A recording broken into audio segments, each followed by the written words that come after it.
नमस्कार, मी मृणाली पिळणकर. तुम्ही पाहत आहात एलएस मराठी. पाहुयात काही महत्त्वाच्या बातम्या. हॉटेल इंडस्ट्री 40% बंद पडली आहे. यावर मुख्यमंत्री, उपमुख्यमंत्री, पंतप्रधान, गृहमंत्री एकही शब्द बोलत नाहीत. जशा नोटबंदीत रांगा लागल्या तशा आता रांगा. खासदार संजय राऊतांची टीका. साताऱ्याच्या पाटण तालुक्यातील जवान बाळकृष्ण निकम शहीद. पुढच्या वर्षी ते होणार होते सेवानिवृत्त.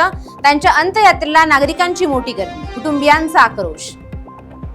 सांगलीतील मिरज पंचायत समितीचे शिवसेनेचे सदस्य पांडुरंग इंगळेंच्या अपहरण प्रकरणाला नववळण. शिवसेनेचे महापालिका प्रमुख मोहन वनखंडे आणि उपसभापती पुत्र अजित शेंजूळ यांच्या सांगण्यावरून अपहरण केल्याची अटकेत असलेल्या संशयितांची कबुली.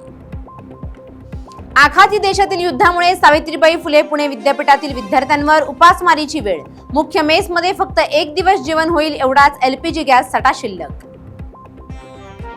इंधन तुटवड्याने सांगलीतील 2 पंप बंद पडल्याची माहिती. गॅस भरण्यासाठी 1.5 ते 2 किलोमीटर रिक्षा चालकांच्या रांगा.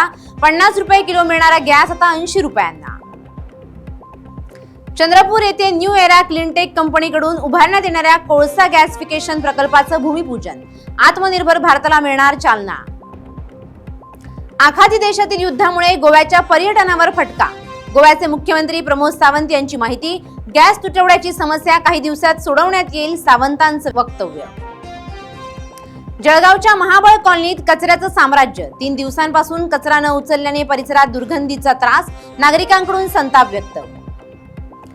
बीडमधील साक्षी कांबळे आत्महत्या प्रकरणाला आज 1 वर्ष पूर्ण. आश्वासनानंतरही कुटुंब न्यायाच्या प्रतीक्षेत. पीडित कुटुंबाकडून एसआयटीची मागणी. उल्हासनगरात राज्य उत्पादन शुल्क विभागाकडून बनावट विदेशी मद्यसाठा जप्त.